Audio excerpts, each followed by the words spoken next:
Typically, the first PTO or PTA meeting of the school year is the one that is the most well attended. So you really want to make an impact and let these parents know that they are in for a different experience than what they might be anticipating. And hopefully it's a more pleasant experience. So I have some ideas for you for what to kind of how to do your first meetings in a way that's a little bit different than your other typical meetings throughout the year to kind of draw in some attendance. And you might also want to mix things up and do these ideas for the first and the second meetings, or sprinkle them in throughout the year, because it'll really help to boost attendance. So in the past, I have done an ice cream social as a first meeting of the year sort of thing. So this worked pretty well because it drew out a lot of families and let kids kind of get to know each other on the playground, and the parents all kind of chit-chatted and got to know basic information. And the key, because it is an ice cream social, it's going to be a little more casual. And so you're not going to want to make it like a formal business meeting. I really think that formal business meetings for PTOs can be really off-putting, because who wants to go and sit in another meeting?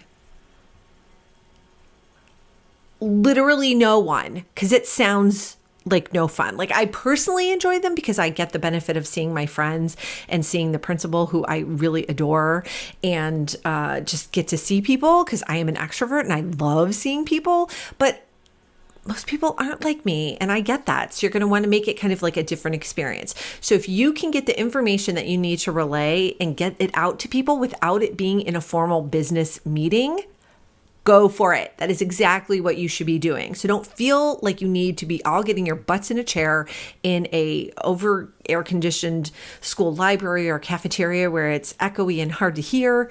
Like, do whatever you're going to need to do to get the information to the people so they know how to get involved, so they know how to participate, so they know how to give back to your school. That is ultimately what's most important. So the information that you want to relay during your first meeting is how to get involved throughout the rest of the year. So you're going to want to be providing a program calendar, like a calendar of events for the year for what your PTO is doing. You're going to also want to give information out about how to get involved. So what do you need help with? What are ways that people can get involved? And so hopefully you have like a whole myriad of options for them, because not everyone's going to like to do the same thing.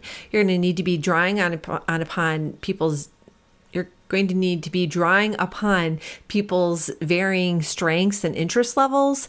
Just have different opportunities available, especially for like introverts and extroverts. Are going to want to be doing different things. And so there's no reason why everyone can't be involved in doing things like that. The other thing you're going to want to give information about is how to like specifically get involved. And usually that starts with becoming a PTO member. So go ahead and establish a QR code that links up to your membership form online so people can just scan it. You're going to want to make it as easy as possible. I think you need to evolve from the paper membership forms, because that just requires a lot of effort to get that back. People have to like send it in. Whereas if you have it online and they can just pay right there and instantly become members, it makes it a lot easier for everyone, including the membership chair, because you will have an instant like snapshot view of how many members you have and who joined from last year, who was a member last year and has already rejoined, and who hasn't that you need to reach out to.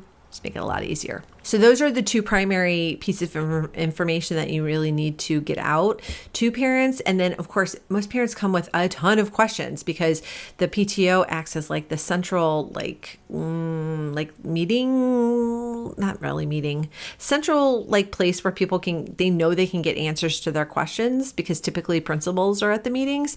So it's a good time for any lingering questions that they have that they didn't get answered at the new family orientation, or if they just have forgotten things and need a refresher about how school works, or if there's new programs or policies in place that need explanation or need a little discussion about to understand them, then that's a good time to have that talk. Another good way to draw a crowd, first PTO meeting of the year, is to have a business networking meeting. You can specifically invite people and call out and say, hey, are you a business owner? Why don't you come and connect with other families? Bring some business cards to pass out. This is going to be helpful for your group in a couple different ways. One, it's going to boost attendance at the meeting. Two, you're going to get to know who has what skills and talents and like what they're able to do. Like one year I did this for an elementary school and found that we had parents who were children's book authors and illustrators. And so that was pretty awesome because you betcha I called on them to get involved and lend their time and talents for a different project. So you might not otherwise come to know this information. So it's a good one because people will come wanting to get business for their businesses, but also they want to make connections. So they will come to the meeting. And so you'll have higher attendance and people will be more engaged. And so it's really a good idea. The next thing you can advertise is kind of like a social hour following the PTO meeting so that people know it's not just all business and no play. Like you want PTO to be more play than business. So you want to make it more fun than not the majority of the time as much as you can, because like I said, who wants to go to a boring meeting? Literally no one. So you want to make it as much fun. As adults, we do not get enough fun time packed into our lives. We have so many obligations, and these stinking kids of ours have so many requirements, and just keeping them alive sometimes can seem like a lot. So it's a good way to infuse some play into it and say, hey, we're going to grab drinks and dessert following the meeting, so people kind of know to expect that and can plan accordingly. The other reason for having like an alternative to a regular sit-down formal business meeting for your group is that it seems a lot more welcoming, and people are going to feel more like getting involved if it's not so stuffy and uptight. And it also relieves pressure off of you as the PTO president, because you're not going to be feeling like you need to stand up there and drone on and on and on. Like if you know that you have the business networking event planned, you're going to need time for people to mill about and get to know one another. And so you're not going to feel like all the attention is on you. Because my question for you is, if you'll let me know in the comments, like, how comfortable do you feel about like speaking in front of a crowd? Like, does it make you nervous to think about getting up in front of the crowd at the PTO meeting to like give your little ditty, or are you totally comfortable? So let me know in the comments, and I'll tell you, when I first started, I used to get super nervous, and now I still get maybe not nervous. I guess it depends on who's there. Been doing this long enough to where it's usually like my besties are in the crowd, so not really going to get that nervous in front of them, but still it can be difficult to get up in front of people you don't know. It is definitely a skill that needs practice for you to get better and feel more comfortable over the time. So don't skip over that. Make sure to practice when you have the opportunity, and soon it'll come more naturally, and it'll just be like something you do old hat. It's a good life skill to have, even if you're not going to continue to be involved in your PTO. It'll serve you well throughout life.